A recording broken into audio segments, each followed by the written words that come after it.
New Terra Colony, outer rim of human space-time, standard year 2387. The story opens with the peaceful farming colony of New Terra, home to 50,000 humans. The colonists live simple lives, growing crops and raising families far from the war-torn inner systems.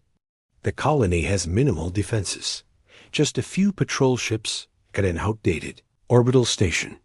Captain Reed commands the small defense force. He receives strange sensor readings from the edge of the system. Unknown ships approach, moving in formation. The aliens belong to the Vac Empire, a militaristic species that views humans as weak and inferior. The Vac fleet, led by War Commander Cole, demands the humans surrender their world. The colonists refuse, stating they have legal claim to the planet. The Vac response is swift and brutal. Their ships open fire without warning, destroying the orbital station and landing forces on the planet. The humans fight back with farming equipment and hunting rifles, but they stand no chance. The Vac soldiers use advanced weapons and show no mercy. They burn the settlements, kill the livestock, and execute civilians. Captain Reed manages to send one final message to Earth before his ship is destroyed. New Terra is lost. They killed everyone. Remember us. The massacre takes 3 days. When it ends, New Terra is a graveyard. The Vac plant their banner and declare the world theirs. They send a message to human space. This is what happens to those who refuse the Vac Empire.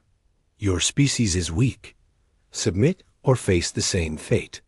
Earth, Sol System, Human Defense Council Headquarters Admiral Kane receives the transmission from New Terra. The message is broken and filled with static, but the meaning is clear. The recording shows burning homes, dead children, and Vac soldiers. Laughing as they destroy human monuments, the Admiral calls an emergency session of the Human Defense Council. The leaders watch the footage in silence. Some weep. Others grow angry. The Vac have not just attacked a colony, they have committed genocide against innocent civilians. President Miller stands before the council. She declares that humanity will not let this crime go unpunished. The Vac Empire believes humans are weak because they have only seen the peaceful colonies on the frontier. They have never faced the full might of human civilization. The council votes unanimously for war. Not just a military response, but total war. Every human world will contribute ships, soldiers, and resources. The Vac Empire must be completely destroyed to ensure no other species dares to attack human civilians. Admiral Kane begins mobilizing the fleet. He sends orders to every human system. Prepare for the largest military operation in human history. We will show the galaxy what happens when you murder our people. The response is immediate. Shipyards that have been idle for decades roar back to life. Civilian ships are converted into warships. Veterans come out of retirement. Young people volunteer by the millions. The entire human civilization transforms into a war machine. Various human worlds and shipyards across human space. The greatest fleet in galactic history begins to assemble. From the industrial worlds of the core systems come massive dreadnoughts, each one capable of destroying entire fleets.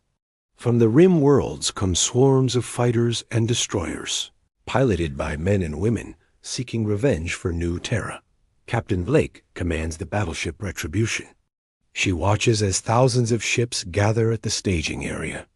The fleet is so large, it takes hours just to count all the vessels. Battleships, carriers, cruisers, destroyers, frigates, and support ships stretch across space like a metal constellation. The alien observers are shocked. The Galactic Council has never seen such a massive military force.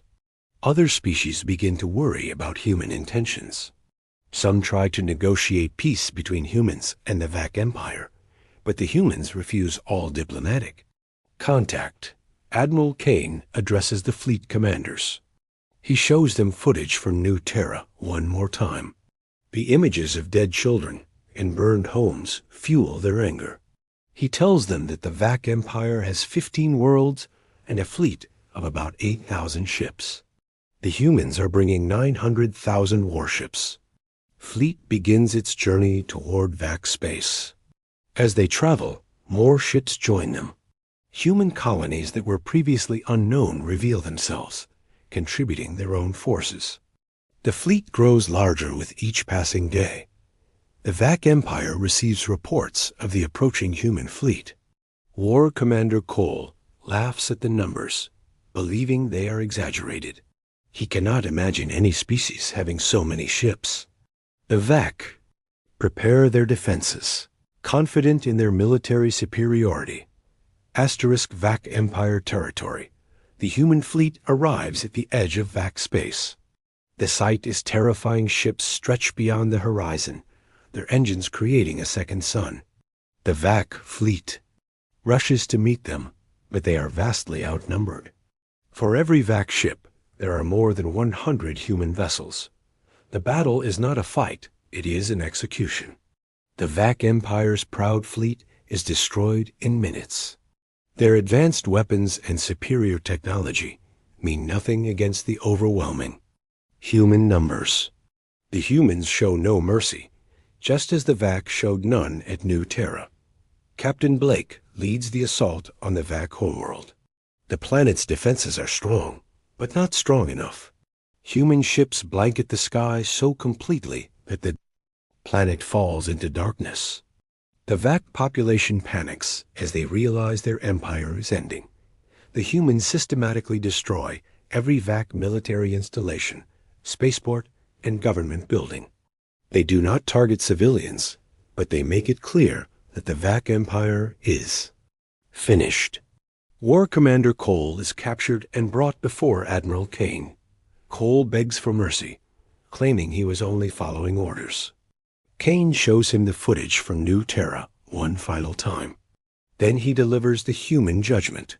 The Vac Empire will be dissolved, their military destroyed, and their worlds placed under human oversight. Former Vac territory in galactic space. The Vac Empire ceases to exist. Their worlds are occupied by human forces, but the humans prove to be fair rulers. They help rebuild what was destroyed in the war and establish democratic governments. The Vac people, freed from their militaristic leaders, begin to prosper. The galaxy watches in amazement and fear. The humans have demonstrated power beyond imagination. Species that once ignored or dismissed humanity now send ambassadors begging for friendship. The Galactic Council officially recognizes human sovereignty over a vast region of space. A memorial is built on New Terra. The names of all 50 Zero victims are carved in black stone. Admiral Kane speaks at the dedication ceremony, promising that humanity will never forget and never again allow such a massacre to occur. The 900,000 human warships do not disappear. They remain active, patrolling human space and protecting human colonies. The message is clear to all alien species. Humanity protects its own, and the consequences of harming humans are beyond imagination.